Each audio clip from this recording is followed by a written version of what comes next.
العاشرة مساء بتوقيت أسمر المحلي أينما كنتم أيها السادة والسيدات من الفضاء الإثرية نحييكم ونقدم لحضراتكم نشرة أخبار هذا المساء. استهلوا معكم أنا عبد الله محمد علي بالعناوين.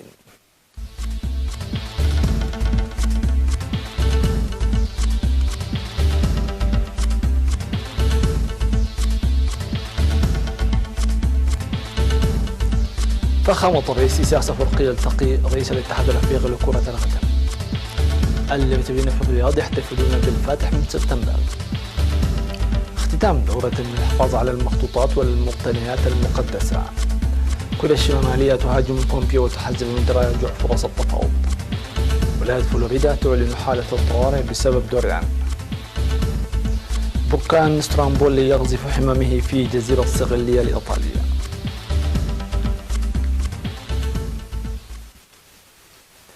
أهلا بكم من التفاصيل.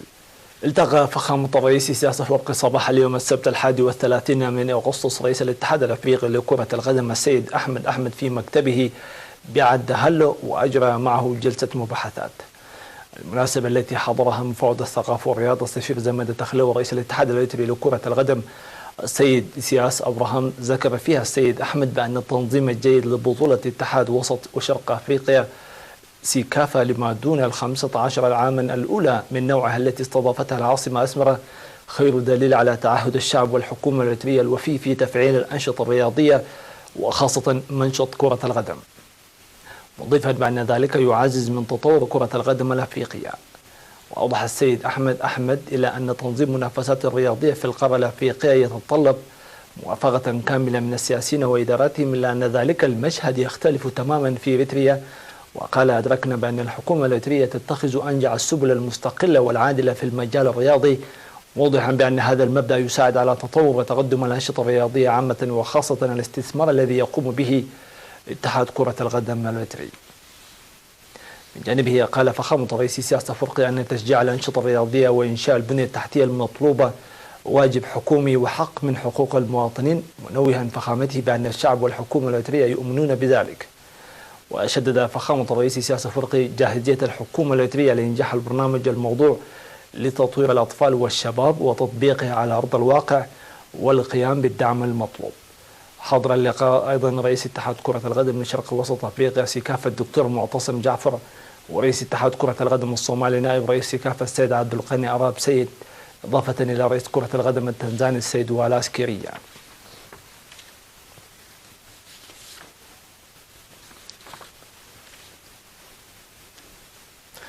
تحتفل البلاد في الفاتح من سبتمبر بذكرى انطلاقة الشرارة الأولى لكفاح الشعب الإثيوبي المسلح بتنظيم برامج فنية وثقافية وغيرها من البرامج التي تليق بعظمة المناسبة. وقد احتفل المواطنون بالمملكة العربية السعودية في 29 من أغسطس بالذكرى. لمزيد من التفاصيل مع الزميل محمود عبد الله أبو كفاح.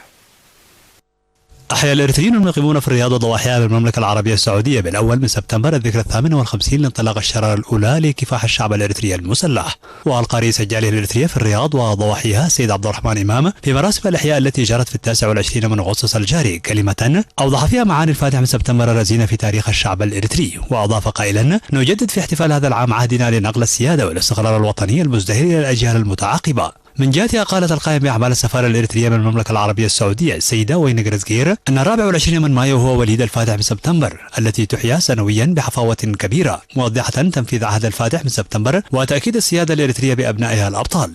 وذكرت السيدة ويني بأن البرامج التنموية التي نفذت خلال سنوات الاستغلال الماضية مع كافة التحديات وآفاق السلام الراهنة أبرزت الأعمال التي يمكن تسييرها، مناشدة المواطنين لتمتين وحدتهم أينما وجدوا وتعزيز ترابطهم في مبتغى واحدة. هذا وتضمن برنامج الاحتفال بالذكرى أناشيد وأغاني وطنية وثورية قدمت عبر كوكبة من الأطفال وغيرها من الفقرات الفنية والثقافية. في غضون ذلك جدد الإريتريون المقيمون في مدينة دوزلدورف الألمانية في مناسبة إحياء ذكرى الفاتح من سبتمبر جددوا عهدهم لتوريث وترسيخ وتنشئة القيم الوطنية والثورية إلى الأجيال المتعاقبة.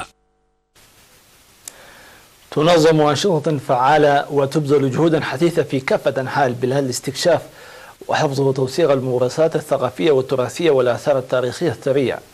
ومواصلة لتلك الجهود شهدت العاصمة أسمر افتتاح دورة تأهيلية تتواصل ل5 أيام.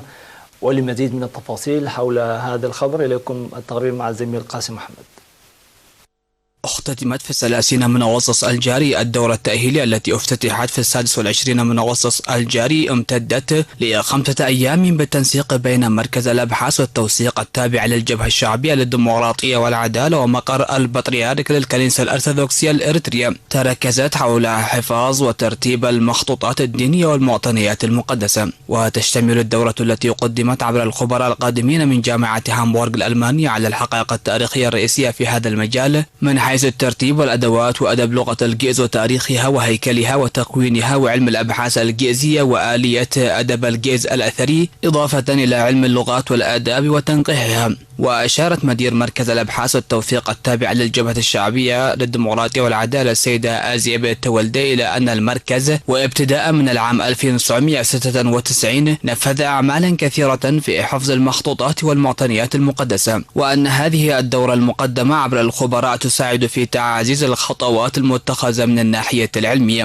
وذكرت السيدة آزيب بأن المشاركين في الدورة وباعتبارهم قدموا من مختلف الكليات يكتسبون المعلومات المقدمة جيدا. وقالت إن الخطوة المتخذة فعالة إلا أن المشوار طويلا. من جهتهم أفاد الدارسون بأنهم أدركوا من خلال المعلومات المقدمة في الدورة عن فعالية العناية بالمخطوطات والمعطيات المقدسة في إريتريا، مشيرين إلى أنهم تحصلوا على معلومات دقيقة خاصة في حفظ المخطوطات والمعطيات المقدسة وتنقيحها. في الختام وزعت الشهادات التقديرية على الدارسين وتقديم الهدايا التذكارية للمدربين. وشارك في الدورة التي انتظمت في الفترة من 26 وحتى 30 من أغسطس الجاري 25 خبيرا قدموا من كلية الإدارة والتجارة والعلوم الاجتماعية بعد قيح وكلية القديسة سلاسي الروحية بدبر سيناء ومكتب البطريرك، وكذلك مركز الأبحاث والتوثيق التابع للجبهة الشعبية للديمقراطية والعدالة.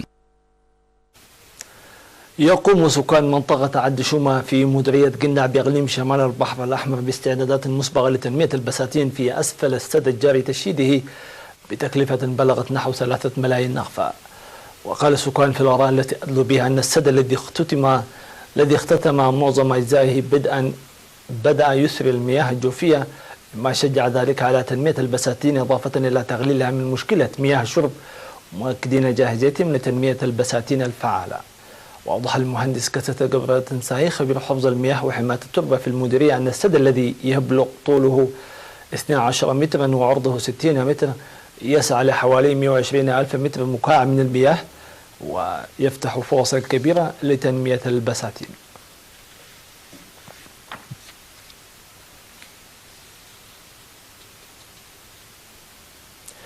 نظمت دورة تأهيلية يومي 29 و30 من أغسطس الجاري في الإقليم الأوسط ل 150 من مسؤولي وحدات وفروع وزارة التعليم ومسؤولي التعليم في المديريات والمشرفين التربويين ومديرون المدارس في الإقليم، تركزت حول الكفاءة التعليمية بما تستوفي والمواصفات الدولية. وقال أعضاء قسم التعليم العام والمشرفين على الدورة أن الدورة تهدف إلى إثراء الأوراق المعدة فيما يتعلق بالكفاءة التعليمية بما تستوفي المواصفات الدولية من آراء وأفكار المشاركين وتفعيلها على أرض الواقع. وأوضح مسؤول وحدة الدراسات والأبحاث والخطط والتأهيل في فرع التعليم بالإقليم الأستاذ ماتيوس سبهات لاب أن البرنامج التجريبي يعد لتجريبه في 96 مدرسة، 16 منها توجد في مديريات الإقليم الأوسط. وأشار إلى وضع برنامج لتقديم دورات مماثلة للمعلمين الناشطين في تلك المدارس. وقال المشاركون أن الدورة تخلق دافعا قويا مناشدين تقديمها بصورة عالية بالنظر إلى أهميتها. السادة والسيدات، إلى فاصل ثم نوافيكم بالأنباء العالمية، فتفضلوا بالبقاء معنا.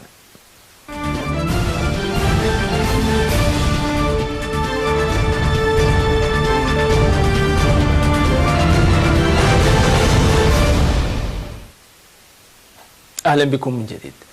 هاجمت كوريا الشمالية وزير الخارجية الأمريكي مايك بومبيو بسبب وصف سلوك بيونغ يانغ بالمارق، وحذرت من أن تطلعاتها بشأن المحادثات النووية مع واشنطن تتوارى تدريجيا. وتأتي تعليقات بيونغ يانغ فيما المحادثات على المستوى العملي مع واشنطن متعثرة رغم اتفاق الرئيس الأمريكي دونالد ترامب والزعيم الكوري الشمالي كيم جونغ أون في يونيو على استئناف الحوار. وجاءت تصريحات كوريا الشمالية ردا على تعليقات أتلى بها وزير الخارجية الأمريكي هذا الأسبوع، وصف فيها أنشطة كوريا الشمالية بأنها سلوك مارق لا يمكن التغاضي عنه. ويأتي انتقاد كوريا الشمالية لبومبيو بعد أسبوع من وصفها له باسم القاتل وقولها أنها تشكك في إمكانية التفاوض معه.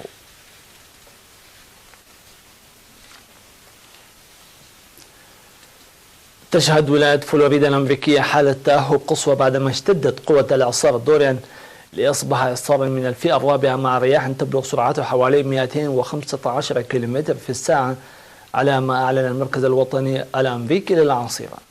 وأشار المركز إلى أن الإعصار موجود فوق المحيط الأطلسي على بعد نحو 925 كيلومتر شرق مدينة ويست بالم بيتش بفلوريدا، وعلى بعد 645 كيلومتر شرق جزر البهاما. وذكر الموقع أنه من المتوقع وصول الإعصار إلى ولاية فلوريدا جنوب الولايات المتحدة. وقال الحرس الوطني في فلوريدا أنه وضع نحو 2000 من عناصره في حالة تأهب، كما سيضع 2000 آخرين.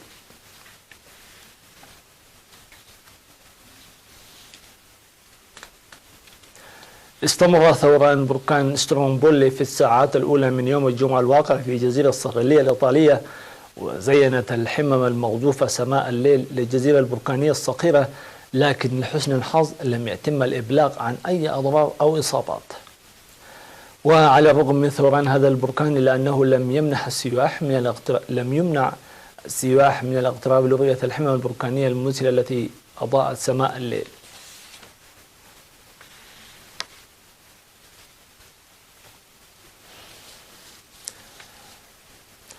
والمحطة الأخيرة من الصين، حيث كانت السماء في مدينة غوانجو بمقاطعة غواندونغ بجنوب الصين أكثر إشراقا، حيث أضاءت 999 طائرة مسيرة ليل المدينة بأداء ضوئي مذهل.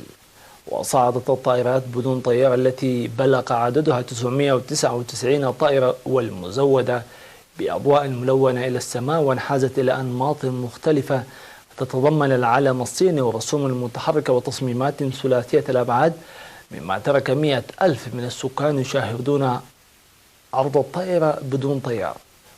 وكان لهواة الطائرات المسيرة حضور لافت، حيث ازداد حماسهم وإعجابهم بالأداء المعقد جدا للطائرات واصفينه بجمال التكنولوجيا.